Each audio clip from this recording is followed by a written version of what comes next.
Vamos começar a nossa aula de hoje, fazendo oração. Ó Deus, que graça podemos estar reunidos nesse dia, o dia que o Senhor fez, para nós congregarmos, ouvirmos a Tua palavra, Senhor, nos alegrarmos em Ti. Muito obrigado por esse privilégio. Pedimos, Pai, que o Teu Espírito Santo possa nos guiar em tudo, Senhor, para que façamos, acima de tudo, para a glória do Teu nome. Muito mais do que alegrar os nossos corações, nós queremos alegrar o Teu coração. Queremos glorificar o Senhor. Peço que o Senhor me ajude na entrega desta aula, como também ao Rodrigo e ao mais, a pregação da palavra. Que o Senhor esteja edificando a Tua igreja, esteja fortalecendo e alimentando as Tuas ovelhas. Que nós todos, Senhor, sejamos alegrados, consolados e exortados pela Tua palavra. E que o Senhor seja engrandecido nesta vida. Pai, tudo isso nós pedimos com gratidão e esperança, em nome de Jesus. Amém. Irmãos, vamos dar continuidade então à nossa série de mensagens, de aulas, né? Os 4 temas unificadores da Bíblia. Estamos ainda na 5ª aula, falando já sobre redenção, mas vamos também recapitular um pouco sobre a depravação total. Nós vamos falar um pouco ainda para que a gente possa ter digamos assim, uma base, um esteio mais firme, né, a respeito da doutrina da redenção. Então eu queria falar mais um pouquinho, é breve, bastante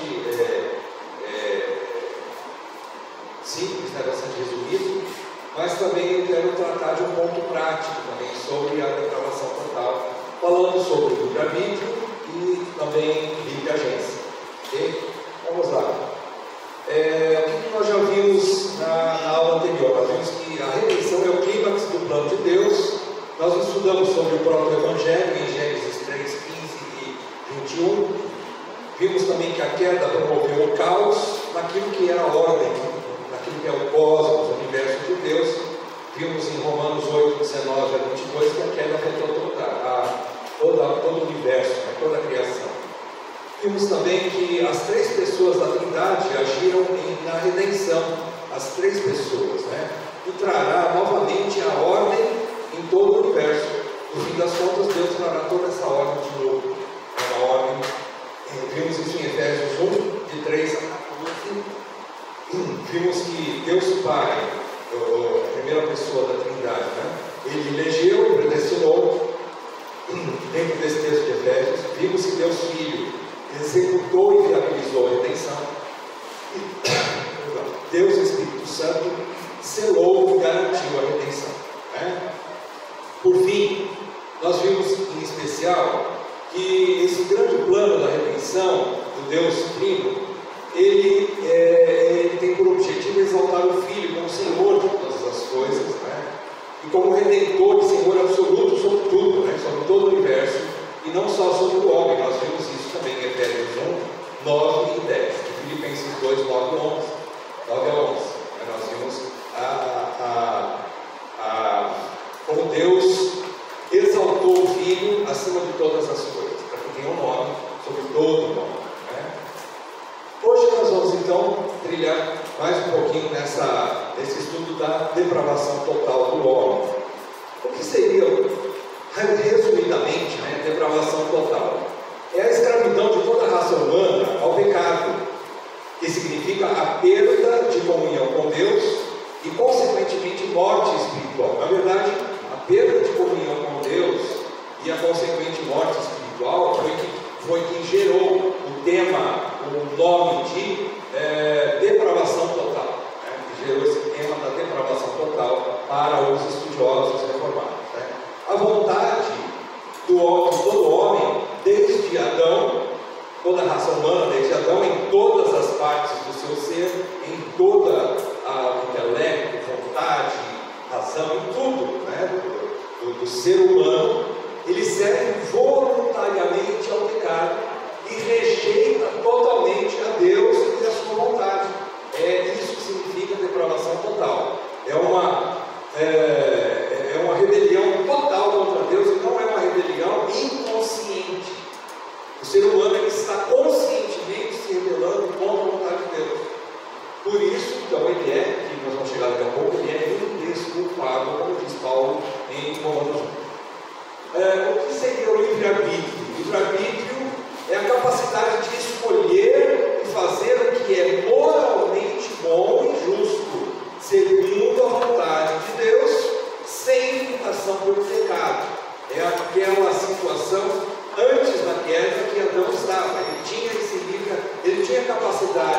de não pecar e não morrer, como ele tinha também a condição de escolher pecar e morrer. Ele tinha essas duas opções. Isso é livre-arbítrio. Mas hoje nós não temos mais o livre-arbítrio. O ser humano não tem mais livre-arbítrio, ele tem a livre agência. E o que seria livre agência? É a livre capacidade para escolher também, para decidir também e agir como quer, de conformidade com a sua própria vontade. Já está amarrado a uma vontade caída, a um ser no coração, e uma vontade que está presa ao pecado. Somente dentro da vontade humana é que o homem pode hoje agir livremente para decidir agir de conformidade com a sua vontade, e isso conscientemente. Ele está agindo conscientemente, né? Por isso, há responsabilidade por suas ações. Por isso, o homem é responsável. Ele não é, ele é indesculpável diante de Deus. Ok? Então, isso seria os 3 pontos aí: depravação, livre agência e livre arbítrio. Vamos estudar um pouquinho sobre mortos mais ativos praticantes do pecado. Quando a gente estuda que nós somos mortos espiritualmente, não quer dizer que nós não temos a ação nenhuma e somos levados por algumas circunstâncias externas para pecar. Não quer dizer isso. Quando nós estudamos aliás, a maior briga com isso aqui, nisso daqui, se travou entre Pelágio e Agostinho. Agostinho deixou bem claro que não há mais condição do homem escolher pela vereda da justiça, ou pela escolher a Deus, né? Pelágio diz que havia sim condições do homem escolher, e ele tinha a condição de fazer isso, mas que o meio onde ele estava iria determinar se ele iria ou não escolher a Deus ou não. Ele se faria pecador por causa das circunstâncias, mas o homem nascia puro, segundo a visão de Pelágio.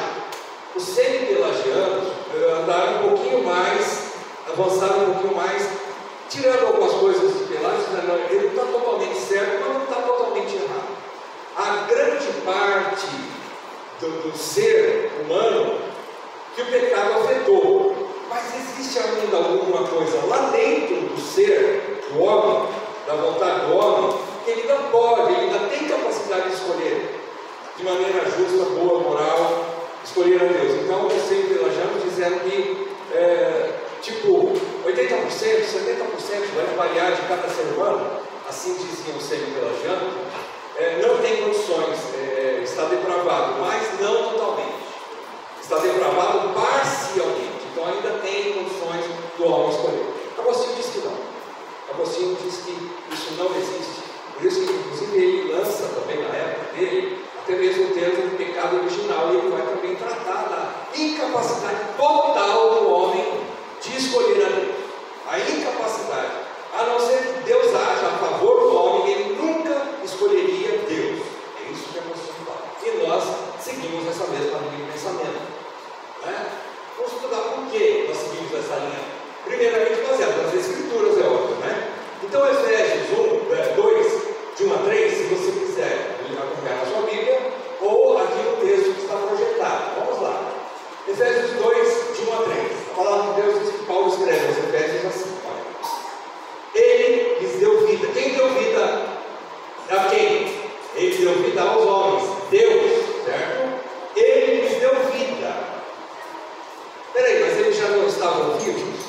É lógico que eles estavam vivos, mas não espiritualmente. Estavam mortos espiritualmente. E quando Paulo diz que ele lhes deu vida, quando vocês estavam mortos, ok? Então nós estávamos mortos, ok? Em suas transgressões e pecados. Mas essa morte não é uma morte inativa, ou que o homem não fazia nada para demonstrar alguma rebelião consciente contra as coisas, contra Deus e a sua vontade. Porque Paulo continua dizendo que estávamos mortos, ok? Nós estamos todos mortos em nossas transgressões e pecados, nos quais vocês andaram. Ou há uma prática, há uma vontade de andar no pecado, segundo a inclinação aqui. Andaram no outro tempo, antes que Deus nos desse a vida, essa vida que Paulo se refere aqui no versículo 1, no capítulo 2 de Efésios, essa vida é o segundo nascimento, é o nascimento espiritual, quando nós somos vivificados pelo Espírito. Então, antes disso acontecer, nós andamos outrora segundo o curso deste mundo, conforme o curso deste mundo. Nós éramos guiados pelo curso desse mundo, mas não somente pelo curso do mundo como algo externo. Eu sou guiado somente pelas coisas de fora, por isso que eu pequei, por isso que eu caio em pecado, porque eu fico coagido pelo mundo, pelo sistema. Não, Paulo diz o seguinte: segundo o príncipe da potestade do ar, o Espírito que agora atua nos filhos da desobediência, é o nosso Espírito. O Espírito do homem age em rebelião contra Deus. Entre eles, olha o que Paulo complementa aqui, entre eles também nós todos andamos, veja, na prática, no passado, mais uma vez, sempre se referindo ao passado. Não há como nós, uma vez salvos, uma vez convertidos, uma vez regenerados, uma vez nascidos de novo em Cristo, pelo Espírito, não há condições de nós continuarmos andando dessa maneira, conforme a potestade do ar, o Espírito que agora atua nos filhos da desobediência, ou segundo as inclinações da carne. Então ele sempre coloca no passado, no outro tempo, andamos. Então, nesse segundo momento, aqui Paulo está dizendo, entre eles todos, também nós todos andamos no passado, segundo as inclinações da nossa carne. Então não é só questão daquilo que existe fora de nós, mas é questão daquilo também que existe dentro de nós. Há uma vontade da nossa carne de fazer o mal, de andar segundo a vontade da carne e em rebelião contra Deus. É conscientemente, é uma vontade, é um prazer de andar dessa forma, ignorando a lei de Deus, ignorando o próprio Deus, ignorando todas as coisas que nós podemos imaginar a respeito de Deus, poderíamos na época, mas é algo voluntário, espontâneo. Existe um mundo que nos atrai?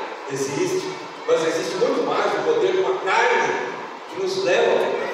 É isso que Paulo diz aqui, segundo as inclinações da nossa carne, e fazendo, mais uma vez, andamos fazendo, olha só, a vontade da carne, dos pensamentos. Nós tínhamos prazer de fazer essa vontade, a vontade da carne e dos pensamentos. E por causa disso, além de éramos filhos da desobediência, por causa de sermos filhos da desobediência, rebeldes contra Deus, então nós passamos a ser chamados também, éramos por natureza filhos da ira, indesculpáveis, é o que Paulo fala lá em Romanos 1. Indesculpáveis, no sentido de que não há condições de nós fazermos qualquer coisa a favor de nós mesmos quanto a Deus. Nós não tínhamos condições nenhuma de buscar Deus e de acertar a nossa condição com Ele. Então é isso. Nós éramos filhos da desobediência e éramos, por natureza, filhos da ira, como também os demais. Então nós estávamos nessa situação. O que a gente entende então? Todos nós éramos filhos da desobediência, ativamente rebeldes à vontade de Deus, e ativamente rebeldes não só por causa do mundo ao nosso redor, de algo externo, mas por causa de algo interno, um espírito que atua em rebeldia contra Deus, uma inclinação da carne, que faz a vontade da carne, seus pensamentos, e é contrário a Deus. Então é algo interno também. Então nós éramos rebeldes à vontade de Deus, inclinados à vontade da carne, e por isso também éramos filhos da ira, indesculpavelmente condenados ao castigo eterno de Deus. Todos nós estávamos nessa situação. Quanto à soberania de Deus e à responsabilidade humana, eu gostaria que a gente pudesse ter como prática o caso de uma figura muito conhecida do Velho Testamento, Faraó. Vamos analisar um pouquinho a situação de Faraó. Romanos 9, 17 e 18 diz o seguinte: porque a Escritura diz a Faraó, Paulo vai citar lá Êxodo 7, de 1 a 5. Ele vai citar. A Escritura diz a Faraó, Deus fala a Faraó, né? Foi para isto mesmo que eu te levantei. Deus levantou o Faraó para isso aqui, ó, para mostrar em você o meu poder, o poder de Deus, e para que o meu nome seja anunciado em toda a terra. Como que Deus ia fazer isso? Deus ia agir na vida de Faraó, para que na vida de Faraó Deus fosse glorificado e o mundo inteiro conhecesse que há um Deus soberano. Há um Deus soberano. Como que Deus ia fazer isso? Paulo explica: logo, Deus tem misericórdia de quem quer e também endurece a quem Ele quer. É o texto lá de Êxodo 27. Aqui Paulo está mostrando que Deus vai ser glorificado tanto nos seus filhos, nos eleitos, que vão glorificá-lo, viver com Ele eternamente na glória, junto com os santos anjos que estão lá e não caíram também com Satanás, né? Então há uma família de anjos, por assim dizer, na glória com o Pai, e nós vamos nos juntar a eles na glória também no fim dos tempos, para glorificar a Deus. Mas Deus também será glorificado quando Ele fizer justiça sobre todos os que foram rebeldes a Ele. Todos os que foram rebeldes a Ele. Deus vai ser glorificado nisso. A saída do povo de Israel do Egito já estava prefigurando isso, prefigurando a grande vitória de Deus sobre toda a humanidade, sendo glorificado em salvar alguns, porque Ele vai usar misericórdia com quem Ele quer, com aqueles que Ele escolheu. Não é porque Ele viu alguma coisa em nós, mas Ele teve misericórdia apesar de nós, apesar da nossa indignidade, né? Ele vai escolher alguns para glorificar a Ele, salvando esses.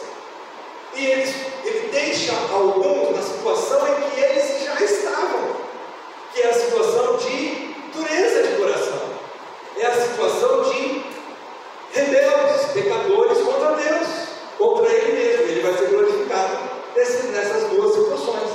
Então, a pergunta é: nesse endurecimento do coração de Faraó, Deus se posiciona ativamente ou passivamente? É uma situação bastante interessante. Deus age para que Faraó endureça e peque contra Deus, ou Deus está passivo?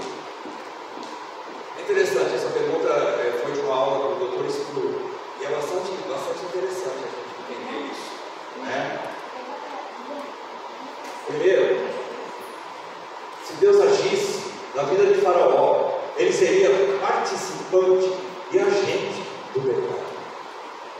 Ele seria alguém que participaria, talvez, tentando Faraó a pecar. A Bíblia diz que Deus ninguém tem. Deus não tenta a ninguém. Nós vamos ver daqui a pouco o texto, você já sabe. Então se Deus agisse na vida de Faraó, se ele fosse ativo nessa situação de endurecimento, ele seria participante e agente do pecado. O que é impossível pelo seu próprio ser, pelo próprio ser de Deus. A Bíblia diz que ele não pode nem ver o mal. Lá em Abacuque 1,13 diz que Deus é tão puro de olhos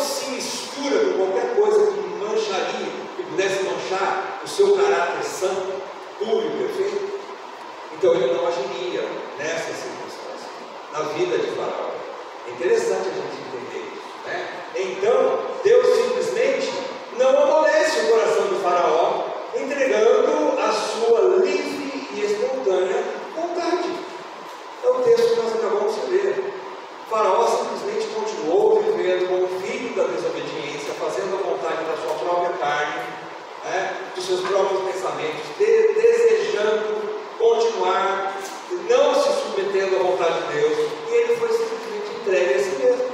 Deus, por exemplo, quando Deus tem misericórdia de quem quer e endurece a quem quer, a gente podia trocar aqui, né? Se aqui embaixo diz que Deus endurece, quando Deus usa de misericórdia, quer dizer que Deus amolece.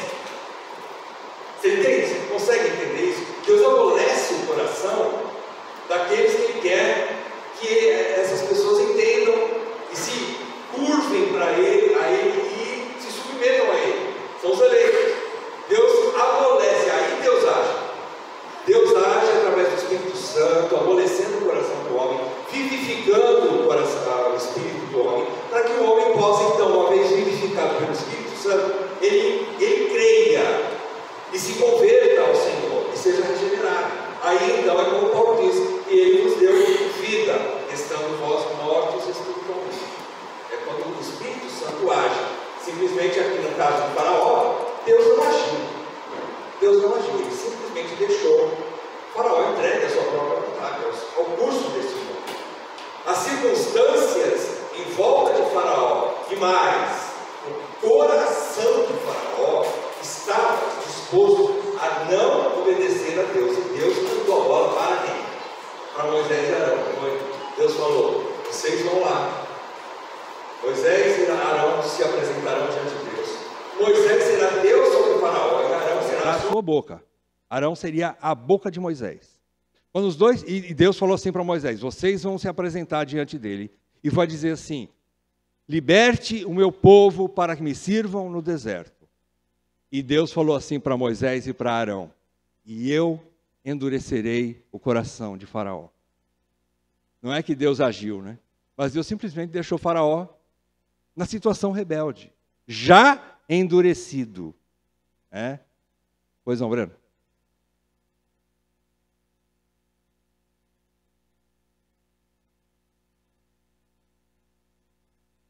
Uhum. Sim.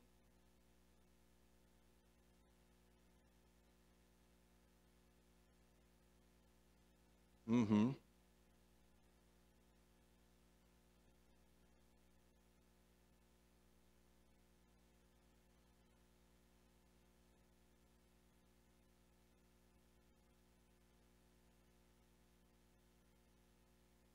Uhum.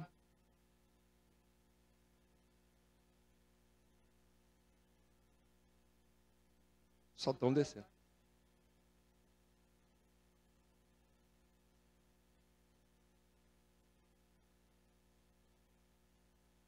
$180. É isso. Seguir a correnteza. Um exemplo bem simples e bem explicado, não é? Bem fácil para a gente entender. É exatamente isso que o Breno falou. Né? Nós todos estávamos desenfreadamente descendo a correnteza com tudo. Não havia chance. Nós não poderíamos parar isso e nem sabíamos que estávamos descendo. Aliás, nós estávamos prazerosamente nos afastando cada vez mais de Deus. Nós estávamos fazendo conscientemente. Isso que é algo que precisa impactar o nosso coração quando a gente estuda a doutrina do pecado, que nós estudamos essa semana com os nossos homens. Muito importante a gente entender a doutrina do pecado e de onde Deus nos tirou. Para que a gente valorize a graça de Deus cada vez mais. Né? Então vamos lá. Continuando. Em Romanos 1,18 diz assim, olha só, acompanha aqui comigo. A ira de Deus se revela do céu contra toda a impiedade e injustiça dos seres humanos que, por meio da injustiça do ser humano, dos seres humanos, por meio de sua injustiça, suprimem a verdade, abafam a verdade, dão um pontapé na verdade. Eles não querem a verdade. Nós estávamos assim. Nós não queríamos nada com Deus. Não tínhamos condições nenhuma e não tínhamos vontade de buscar a Deus. Paulo diz isso. Nós estávamos dessa forma. Então, toda a raça humana estava nessa maneira, suprimindo a verdade. A verdade quer dizer a palavra de Deus ou alguma coisa que revelasse Deus para nós, nós estávamos simplesmente chutando aquilo. Nós estávamos nos rebelando contra aquilo. Não queríamos aquilo. Por isso, agora pula para o versículo 24, né? Romanos 1, 24. Por isso Deus os entregou à impureza pelos desejos do coração deles. Em outras palavras, do seu próprio coração. Deus simplesmente deixou eles. Pode falar. Exatamente. Seja feita a tua vontade. Deus falou, a pior coisa para o ser humano é quando Deus fala assim para o homem, seja feita a tua vontade. Então faça do jeito que você quer. A pior coisa. Né? Porque nós estamos justamente fazendo aquilo que vai levando cada vez mais para a condenação eterna. Né? É isso mesmo. Né? E versículo, Deus entregou os desejos do coração deles. Agora o versículo 26, lá de Romanos 1 também, ó. Por causa disso, Deus os entregou, Deus os entregou, né? Aqui versículo 26, Deus os entregou a paixões vergonhosas. Paixões é algo que está no coração da pessoa. Paixão do próprio homem, vergonhosas. Mas é paixão, é vontade. É uma vontade louca de continuar naquele caminho. Isso é paixão. O homem não foi, ninguém vai, como que Agostinho falava? Ninguém foi chorando para os céus, né? Ninguém vai chorando para os céus. Acho que é isso, né, que Agostinho falou. Quer dizer, ele foi, não, eu não quero ir para o céu. Deus não vai arrastar ninguém para o céu. Ele vai dar vontade de ir para o céu. A paixão por Cristo, ao contrário da paixão vergonhosa, a paixão da carne. Né? Então, nós vamos para o céu com vontade de ir para o céu. E o homem está continuando nessas paixões vergonhosas, porque ele quer continuar na paixão vergonhosa. Né? Essa inclinação, como o Breno falou, é o isopor indo pela correnteza abaixo, sem freio. Né? Versículo 28. E por haverem desprezado o conhecimento de Deus, olha, eles desprezaram o conhecimento de Deus. Não é que eles nunca tiveram conhecimento de Deus. Eles tiveram conhecimento de Deus. Paulo diz aqui nesse texto, se você estudar todinho o capítulo 1, de 18 a 32, Paulo vai dizer que eles viram Deus, viram a sabedoria de Deus, viram as digitais de Deus na criação. A criação expressa a glória de Deus. Paulo quase que reflete o Salmo 19. Né? Então eles desprezaram o conhecimento de Deus. Por causa disso, o próprio Deus, mais uma vez, os entregou a um modo de pensar reprovável para praticarem coisas que não convêm. Simplesmente. Tudo de dentro do homem mesmo. Eles simplesmente já têm isso dentro deles. Deus não colocou nada lá dentro. Deus não agiu lá dentro. Ele simplesmente se afastou. Se retirou. Não agiu. Inativo. Deus ficou, por assim dizer, inativo. Né? É até difícil dizer que Deus é um Deus inativo. Né? Mas ele está ali, digamos assim, supervisionando toda essa estrutura, economia de Deus que ele mesmo criou para a glória dele. Isso aqui não é que Deus vai perder alguma coisa com isso. Não, ele vai ser glorificado nisso aqui também. É incrível isso. Esse é o nosso grande Deus. Ele vai ser glorificado na rebeldia, na justiça final, em cima dos seus inimigos, daqueles que se rebelaram contra ele. Então, olha só, Deus deu uma ordem a Faraó, não deu? Deus deu ordem a Faraó? Deus deu ordem a Faraó através de Moisés e Arão. Liberte o meu povo. Né? Deus deu uma ordem a Faraó, que ouviu perfeitamente. Faraó era surdo? Não era. Ele ouviu bem certinho, bem claro, a ordem de Deus através de Moisés e Arão. Né? Mas Deus deixou Faraó entregue a si mesmo, ao seu próprio coração caído e rebelde, que suprimiu a verdade de Deus. Ele ouviu em todas as 10 pragas, todas as vezes ele teve a oportunidade de dizer assim, agora chega, basta, Senhor, eu me rendo a Ti.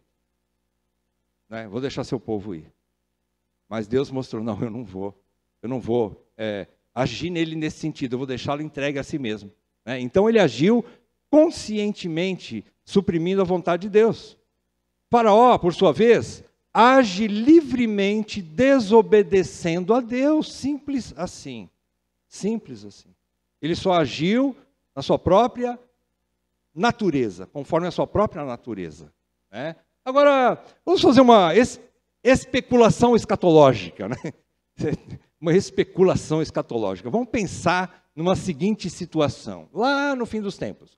Quando chegar o dia do juízo final, e Faraó estiver diante de Deus, recebendo sua condenação, se Faraó alegar injustiça, porque vai alegar um monte de coisa, né? Ah, Deus, mas também não aconteceu isso, o senhor também não fez aquilo, isso.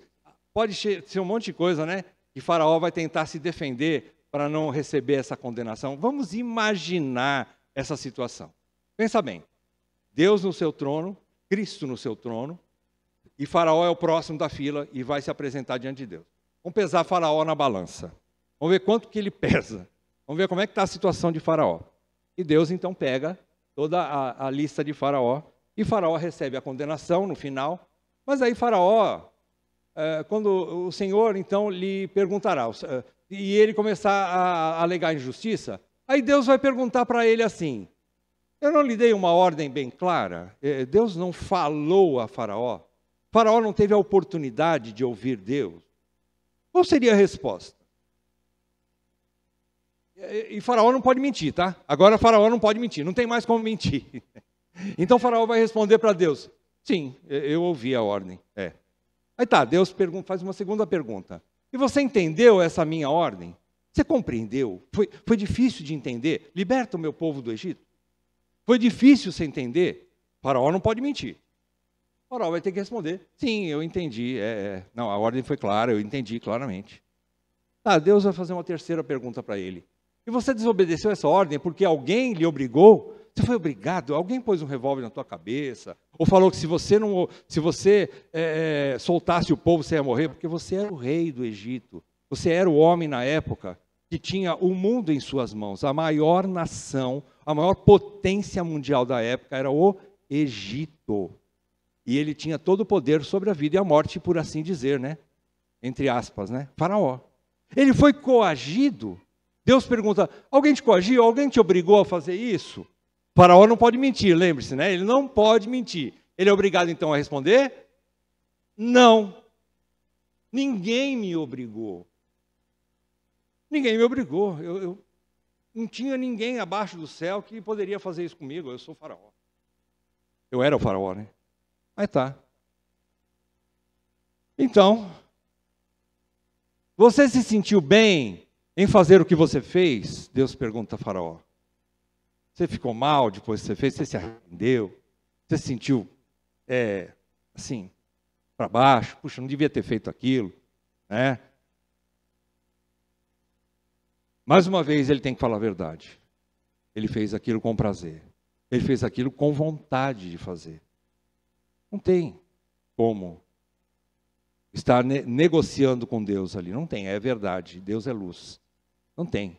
Então, Deus dirá a Faraó, essa é a minha perfeita justiça contra toda a imoralidade e desobediência obstinada dos ímpios. Não tem. Ponto. Então nenhum ímpio vai poder chegar no dia do juízo e dizer assim, Deus, eu fiz tudo para ir para o céu e o Senhor não deixou. Eu ouvi a sua voz, fiz tudo direitinho que o Senhor mandou e o Senhor não deixou. Nenhum ímpio vai ser desculpável diante de Deus, ou não tem desculpa diante de Deus. É isso que nós podemos tirar sobre a depravação total, sobre a responsabilidade do homem e a soberania de Deus. Toda a raça humana estava caída e correndo, como o Breno falou, desesperadamente, desenfreadamente e sem nenhuma vontade de fazer o 180, como o Breno falou, se Deus não tivesse agido naquela circunstância. Tirando alguns daquele meio, na correnteza contra Deus, e se Deus não tivesse agido, só Deus poderia agir, tirar alguns de lá, e fez, foi o que Deus fez com alguns. Então ele não é injusto Deus não é injusto em todos os seus juízos. Ele é perfeito, puro, santo. E quando o homem vai para o inferno, ele vai porque ele é indesculpável. Não tem como jogar para Deus isso aí. É mais ou menos essa historinha aqui de Faraó. Uma coisa boba, né? Mas assim, dá para a gente mais ou menos imaginar a situação lá, né? É isso aí que vai acontecer.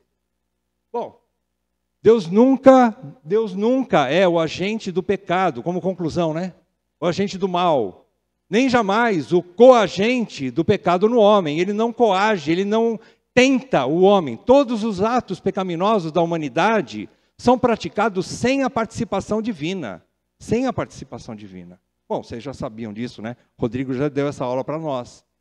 Mesmo a desobediência humana está perfeitamente dentro da vontade e dos propósitos soberanos de Deus. Até a desobediência dos homens, até a rebelião dos homens.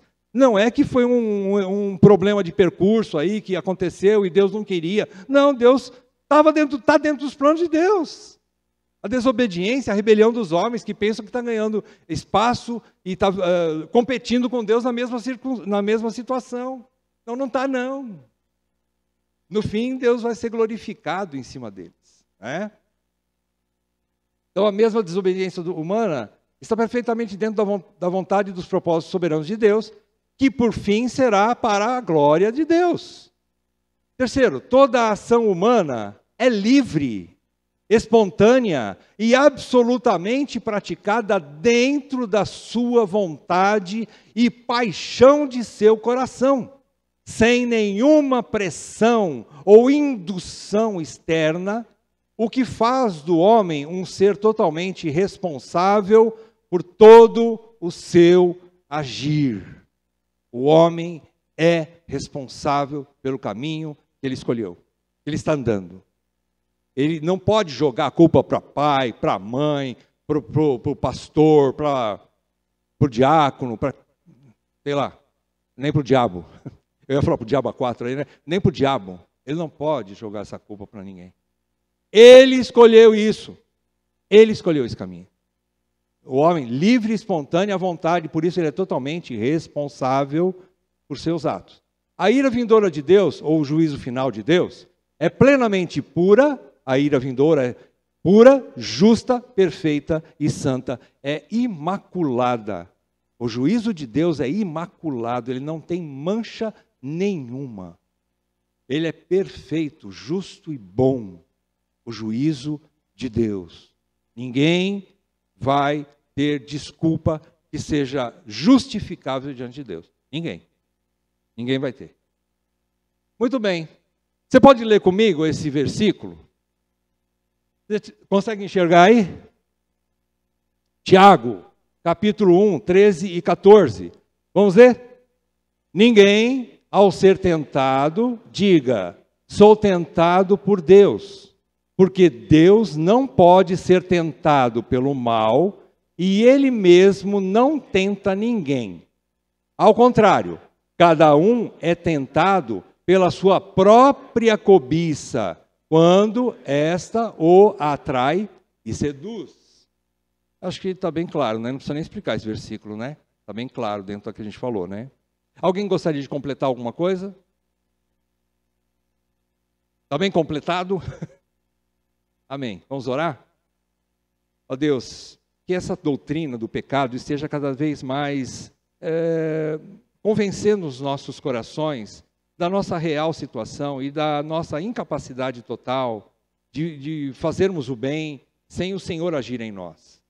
Ó Pai, que isso nos humilhe a ponto de nós glorificarmos o Teu nome e nós reconhecermos que dependemos de Ti ainda após a nossa conversão, após o novo nascimento. Nós também somos necessitados, Senhor, de que o Teu Espírito continue agindo em nós. Porque as nossas boas obras, Senhor, Tu as fazes por nós. É o Senhor que opera em nós, tanto querer como realizar. E uma vez agora, filhos da luz, não mais filhos da ira, não mais filhos da desobediência. Senhor, somos filhos de Deus, somos santos como o Senhor é santo. Que nós aprendamos a depender de Ti, Senhor, para termos a vontade de praticar as boas obras que o Senhor preparou para que andássemos nelas. Ajuda-nos a viver assim para a glória do Teu nome, enquanto vivemos nesse mundo. Aqui e agora nós queremos glorificar o Senhor, fazendo aquilo que é justo aos Teus olhos. É o que eu Te peço por mim e pelos meus irmãos, em nome de Jesus. Amém, Pai. Amém.